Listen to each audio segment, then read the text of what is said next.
السلام علیکم، میں ہوں آپ کا ہوسٹ جنید اور آپ دیکھ رہے ہیں کہانی انسنی۔ آج کی اسٹوری میں ہم بات کریں گے سری لنکا کے بارے میں، وہاں پر ابھی کیا ایشو چل رہے ہیں اور وہ بینک کرپٹ کیسے ہوا۔ تو بغیر آپ کا قیمتی وقت ضائع کیے آج کی کہانی انسنی کی اسٹوری کو اسٹارٹ کرتے ہیں۔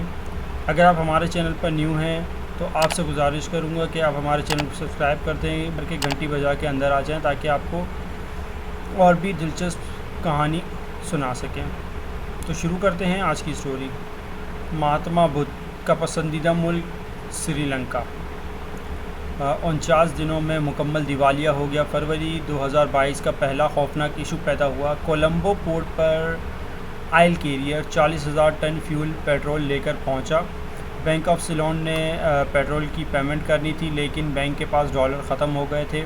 وزیر خزانہ سے رابطہ کیا گیا۔ وزیر خزانہ نے اسٹیٹ بینک سے بات کی، لیکن اس کے پاس صرف 2 ارب اور 30 کروڑ ڈالر تھے، وہ بھی کرنسی کی شکل میں نہیں تھے، لہٰذا سری لنکا پیٹرول نہ خرید سکا اور جہاز پیٹرول سمیت انڈیا روانہ ہو گیا۔ یہ سری لنکا کے دیوالیہ پن کا اسٹارٹ تھا، اور پھر دیکھتے ہی دیکھتے مہاتما بدھ کا پسندیدہ ملک 49 دنوں میں مکمل دیوالیہ ہو گیا۔ سری لنکا نے 12 اپریل کو خود کو دیوالیہ ڈکلیئر کیا۔ ہم نے دیوالیہ کا صرف لفظ سنا ہے، ہم اس کے نتائج اور رد عمل سے واقف نہیں ہیں۔ میں لوگوں کو اکثر یہ کہتے سنتا ہوں کہ ہم اگر دیوالیہ ہو بھی گئے تو کیا فرق پڑتا ہے۔ سری لنکا بھی ایسے ہی لاکھوں لوگ تھے، یہ بھی حکومت کو کہتے تھے ہم اگر دیوالیہ ہو بھی گئے تو کیا فرق پڑتا ہے۔ لیکن آج سب سے زیادہ یہی لوگ رو رہے ہیں، سڑکوں پر مظاہرے ہو رہے ہیں اور سرکاری دفتر اور اہلکاروں کو نشانہ بنایا جا رہا ہے، مگر اہلکار اور سرکاری محکمے اب کر کیا سکتے ہیں۔ پورا وقت ٹوٹی ہوئی کشتی کی طرح سمندر میں ہچکولے کھا رہا ہے، اور پوری دنیا میں اسے بچانے اور سہارا دینے والا کوئی شخص موجود نہیں ہے۔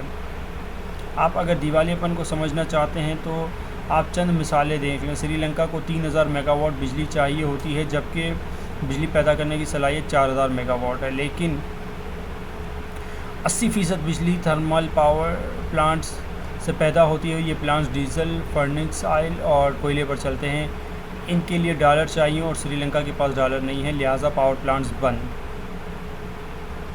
اور نتیجے میں ملک میں روزانہ 7.5 گھنٹے لوڈ شیڈنگ ہوتی ہے۔ صبح 8 بجے سے 1 بجے اور شام 6 سے 8:30 بجے تک پورا ملک میں بجلی نہیں ہوتی۔ لوڈ شیڈنگ کی وجہ سے ٹیلی ویژن، موبائل فون سروس، دفتر، اسکول، ہسپتال، ریسٹورنٹ، چائے خانے اور ہوٹل سب بند ہو جاتے ہیں۔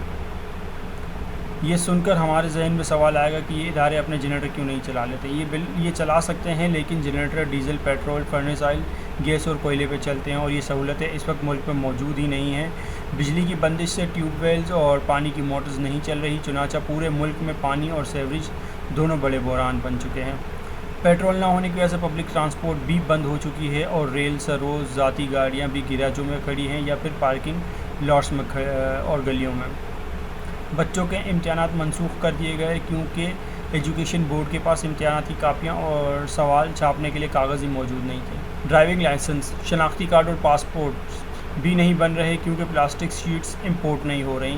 سری لنکا کی ایکسپورٹ کا 52% ٹیکسٹائل اور گارمنٹ پر مشتمل تھا۔ جی ڈی پی میں چائے کی ایکسپورٹ کا والیوم 17% تھا، جبکہ باقی 31% آمدنی مسالوں، قیمتی پتھر، کوکونٹ، ربڑ، فش اور سیاحت سے آتی تھی۔ تیل کی بندش، لوڈ شیڈنگ اور ڈیفالٹ کی وجہ سے ٹیکسٹائل انڈسٹری اور چائے سمیت ساری ایکسپورٹس رک گئیں۔ فلائٹس بند ہوئیں تو سیاحت انڈسٹری بھی دم توڑ گئی۔ مسافر نہیں آ رہے تو ہوٹل، ریسٹورنٹ اور عجائب گھر بھی اجڑ گئے۔ پاکستان کی طرح سری لنکا کے مالیاتی ذخائر کا بڑا سروس بھی تارکین وطن ہے۔ ملک کی معاشی حالت خراب ہوئے تو دوسرے ملکوں میں مقیم سری لنکن نے بھی رقمیں بھجوانا بند کر دیں، لہٰذا بحران بڑھتا چلا گیا، اور آج سری لنکا پوری دنیا کو محتاط نظروں سے دیکھ رہا ہے اور کوئی اس کا ہاتھ پکڑنے کے لیے تیار نہیں۔ اب اس سوال کی طرف آتے ہیں کہ آخر سری لنکا کی اس حالت کو پہنچا کیسے۔ ہم سرسد سیاسی و جذبات کو سائڈ پر رکھ دیتے ہیں اور عملی چیزیں دیکھتے ہیں۔ سری لنکا قدرتی وسائل سے مالا مال خوبصورت ملک ہے، دنیا کی بہترین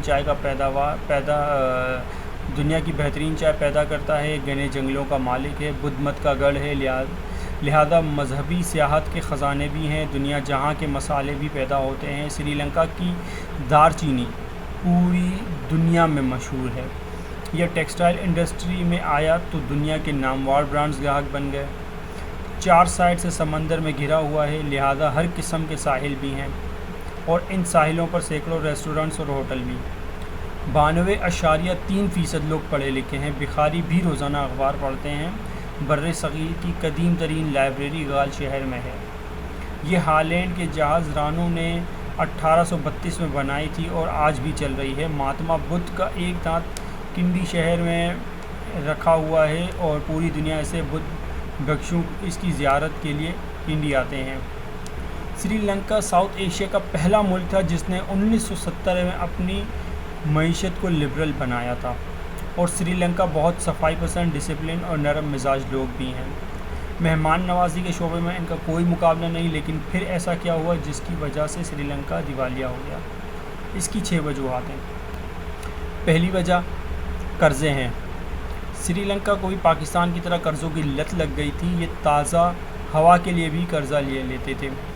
یہ قرضہ بڑھتے بڑھتے جی ڈی پی کا 119% ہو گیا، یعنی اب جو کچھ کما رہے ہیں وہ اس کے ساتھ مزید 20% قرضوں کی قسطوں میں دے رہے ہیں، لہٰذا ملک ہماری طرح قرضوں کی ادائیگی کے لیے بھی قرض لینے پر مجبور ہو گیا۔ دوسری وجہ، پاکستان کی طرح سری لنکا کا بجٹ اور تجارتی خسارہ بھی بڑھ گیا، یعنی جتنا بجٹ بناتے تھے یہ اس سے زیادہ خرچ کر دیتے تھے اور انہیں جتنی آمدنی برآمدات سے ہوتی تھی اس سے زیادہ رقم درآمدات پہ خرچ کر دیتے تھے۔ یہ لوگ بھی ہماری طرح بیچتے کم اور خریدتے زیادہ تھے۔ تیسری وجہ، سری لنکا میں ہمارے پی آئی اے اور اسٹیل مل کی طرح 502 ایسے سفید ہاتھی تھے جن پر بجٹ کا 20% حصہ خرچ ہو جاتا تھا۔ ان اداروں میں سیاسی بھرتیاں ہوتی تھیں، صرف دفتروں کے تالے کھولنے اور بند کرنے کے لیے 20 لوگ تھے۔ یہ ہاتھی کھاتے بہت زیادہ تھے لیکن واپس کچھ نہیں کرتے تھے۔ چوتھی وجہ، سری لنکا کی ٹریڈ پالیسی بہت اچھی تھی۔ یہ ساؤتھ ایشیا کا پہلا ملک تھا جس نے اپنی معیشت عالمی منڈی کے لیے اوپن کی، لیکن پاکستان کی طرح اس کی انڈسٹری اور تجارت بھی بیوروکریسی یعنی سول سروس، ہمارے ملک کا بھی یہی حال ہے، کہ ہاتھوں ذلیل ہو رہی تھی۔ فیکٹریوں کے مالک کا 1 پاؤں فیکٹری میں ہوتا تھا، دوسرا سرکاری دفتروں میں۔ ارب پتی لوگ بھی عام سرکاری دفتروں کے برآمدوں میں بیٹھے ہوتے تھے۔ غیر ملکی کمپنیاں بھی سری لنکا آئیں لیکن بیوروکریسی کی تاخیری، حربوں، رشوت اور منفی رویے کی وجہ سے واپس چلی گئیں۔ لہٰذا بیوروکریسی کی وجہ سے سری لنکن بزنس مین ترقی نہ کر سکے اور ہانگ کانگ، ملیشیا اور تائیوان میں بھی بیٹھ گئے۔ پانچویں وجہ، سری لنکا مسلسل 26 سال خلفشار اور خانہ جنگی کا شکار رہا۔ تامل ٹائیگرز نے 1983 میں جنگ شروع کی اور یہ 2009 تک مسلسل لڑتے رہے۔ اس جنگ نے ملک، معیشت اور فوج تینوں کی جڑیں ہلا کر رکھ دی۔ دنیا میں خودکش حملوں کی تازہ موجد بھی تامل ٹائیگرز تھے۔ خودکش جیکٹ ان لوگوں نے بنائی تھی۔ سری لنکا نے پاکستان کی مدد سے 2009 میں اس غفریت پر قابو پایا، لیکن یہ جاتے جاتے ملک کا سب کچھ لے گیا۔ اور چھٹی وجہ، سری لنکا میں تعلیم بہت ہے لیکن پاکستان کی طرح عالمی تعلیم نہ ہونے کے برابر ہے۔ لوگ ڈگری ہولڈرز ہیں مگر ان کے پاس ہنر کوئی نہیں ہے۔ پاکستان کی طرح سری لنکا بھی ہر شخص نوکری کی درخواست جیب میں ڈال کر پھر رہا تھا اور اس کا نتیجہ ڈیفالٹ کی صورت میں نکلا۔